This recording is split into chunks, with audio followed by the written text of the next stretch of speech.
ندعو الله تعالى أن يوفقنا ويعيننا وعليه نتوكل إنه ولي التوفيق وحفظ الله بلادنا بالعز والأمان.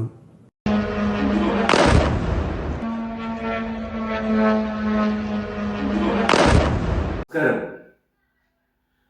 ഇന്ന് ഈ വീഡിയോയുമായി വരാൻ കാരണം പശ്ചിമേഷ്യ വീണ്ടും യുദ്ധത്തിലേക്ക് തിരിഞ്ഞിരിക്കുകയാണ്. ഇറാൻ ഒരു ഭാഗത്തും അമേരിക്കയും ഇസ്രായേലും മറുഭാഗത്തുമായി വൻ യുദ്ധമാണ് നടന്നുകൊണ്ടിരിക്കുന്നത്. അതോടുകൂടി ഗൾഫ് മേഖല അശാന്തിയുടെ നിഴലിലാണ്. എല്ലാവരും, അതായത് പ്രവാസികളായിട്ടുള്ള, പ്രത്യേകിച്ച് ലക്ഷക്കണക്കിന് പ്രവാസികൾ, അതിൽ ഏറ്റവും കൂടുതൽ ഇന്ത്യക്കാരിൽ കൂടുതലുള്ളത് കേരളത്തിൽ നിന്നുള്ളവരാണ്. ഇത് അശാന്തിയുടെ ഒരു നാളുകളായിട്ടാണ് കടന്നു പോകുന്നത്.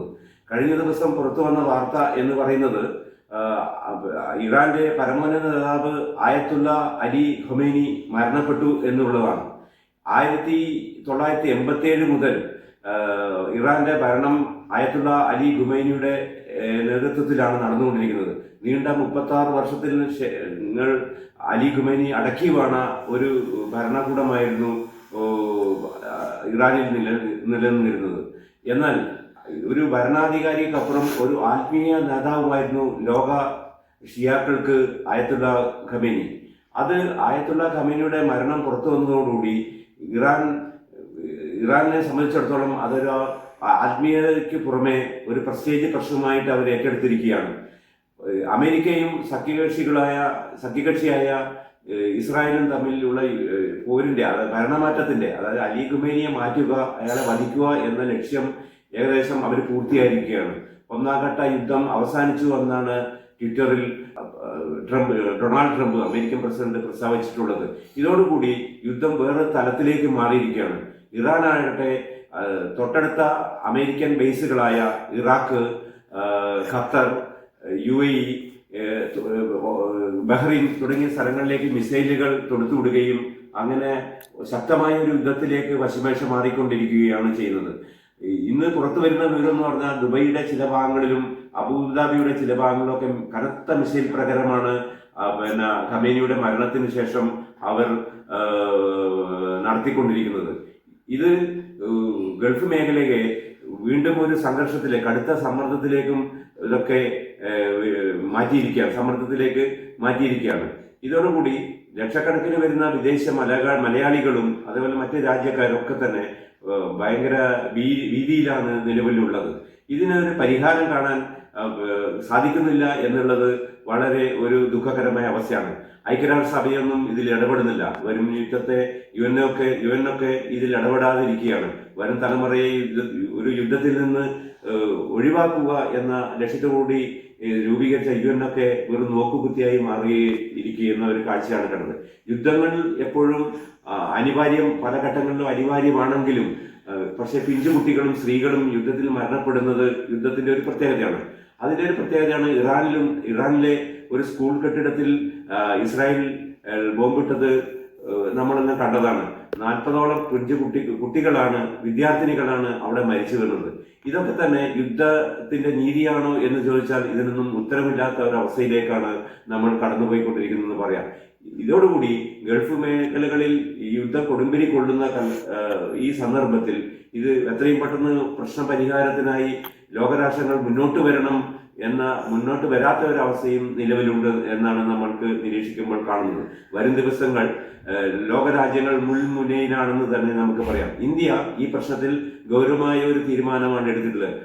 ആദ്യം ആരുടെയും പക്ഷത്ത് കൂടാതെ യുദ്ധം എത്രയും പെട്ടെന്ന് അവസാനിപ്പിക്കണം എന്നുള്ള ഒരു നിലപാടിലേക്കാണ് ഇന്ത്യൻ ഗവൺമെന്റ് മുന്നോട്ട് വെച്ചിരിക്കുന്ന ഒരു ഇതാണ്. അതേപോലെ ചൈനയും റഷ്യയും ഒക്കെ ഈ പ്രശ്നത്തിൽ ഇടപെട്ട് എത്രയും പെട്ടെന്ന് യുദ്ധം നിർത്തുന്നതിനുള്ള ഒരു സംവിധാനം കൊണ്ടുവരുമെന്നാണ് നമുക്ക് മനസ്സിലാക്കാൻ വേണ്ടി സാധിക്കുന്നത്. അതേപോലെ ഇറാൻ ഒരു വൻ ശക്തിയായിട്ട് ഒരു പക്ഷത്ത് നിലകൊള്ളുകയും വൻ ശക്തിയായി ഇറാനെ നശിപ്പിച്ചു കഴിഞ്ഞാൽ പിന്നെ GCCയിൽ അമേരിക്കയുടെയും ഇസ്രായേലിന്റെ ആധിപത്യം സ്ഥാപിക്കാൻ കഴിയും എന്ന് ഒരു നിലപാടും രാഷ്ട്രീയ നിരീക്ഷകർ വിലയിരുത്തുന്നുണ്ട്. കാരണം UAE ആയാലും ബഹ്റൈൻ ആയാലും ഖത്തറിലായാലും സ്വന്തമായി സൈനിക ശേഷിയൊന്നും അവർക്കില്ല. ഇറാൻ മാറ്റി നിർത്തി കഴിഞ്ഞാൽ വെറും സൈനിക ശേഷി ഇല്ലാത്ത മിലിറ്ററി അത്ര സ്ട്രോങ് അല്ലാത്ത ഒരു ചില ചെറു രാജ്യങ്ങളാണ് UAE-യും ബഹ്റിനും ഖത്തറിനും ഒക്കെ ഉള്ളത്. അതുകൊണ്ട് തന്നെ ഈ ഇറാനെ നശിപ്പിക്കുക എന്നുള്ളത് അമേരിക്കയുടെയും ഇസ്രായേലിന്റെയും ഒക്കെ ഒരു തന്ത്രം കൂടിയാണ്. അതോടുകൂടി ഇവർക്ക് GCC-യിൽ ആധിപത്യം ഇറാൻ തകർന്നാൽ GCC-യിൽ ഇവർക്ക് ആധിപത്യം സ്ഥാപിക്കാൻ കഴിയും എന്നുള്ളത് ഒരു പ്രത്യേകത കൂടിയാണ്. അതേപോലെ തന്നെ ലോകത്തുള്ള വ്യോമപാതകളൊക്കെ തന്നെ, അത് GCC-യുടെ മുകളിലൂടെ പറക്കുന്ന വിമാനങ്ങൾ, ഇറാൻ വ്യോമപാത അടച്ചതോടുകൂടി GCC-യിലേക്കുള്ള എല്ലാ വിമാന സർവീസുകളും നിർത്തിവെച്ചതും ജനം ദുരിതത്തിലാകുന്നതിന് കാരണമായിട്ടുണ്ട്.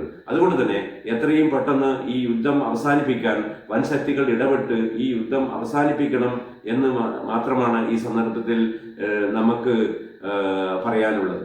ഈ ഗൾഫിൽ മുഴുവൻ നമ്മുടെ മലയാളികളാണ്, ഇന്ത്യക്കാരുണ്ട്. നമ്മൾ ജീവിക്കുന്ന ഇവിടെ നിന്ന് തന്നെയാണ്, നിങ്ങളടക്കം ഞാനടക്കം. അപ്പോൾ ഈ രാജ്യത്തിന് സമാധാനത്തിന് വേണ്ടി, ഈ മേഖലയിലെ സമാധാനത്തിന് വേണ്ടി നമ്മളെല്ലാവരും പ്രാർത്ഥിക്കുക എന്നല്ലാതെ നമ്മൾക്കിതിലൊന്നും പറയാനില്ല. നല്ല നിലയ്ക്ക് അവസാനിക്കട്ടെ എന്നും പ്രാർത്ഥിക്കുക. കാരണം ഇവിടെ നിന്ന് എല്ലാവരും മാസം വീതം കാശ് നാട്ടിലേക്ക് അയച്ചിട്ടില്ലെങ്കിൽ എന്തായിരിക്കും നാട്ടിൻ്റെ സ്ഥിതി?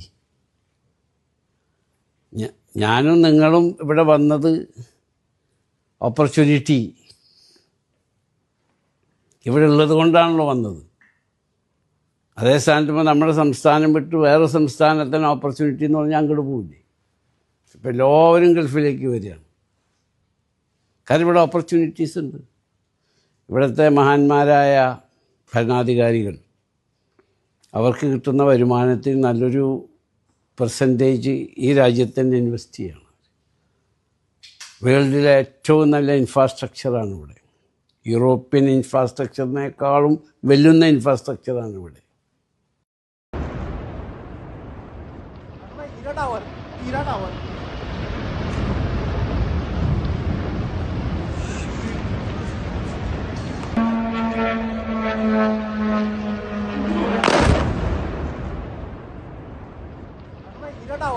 Ira Tower.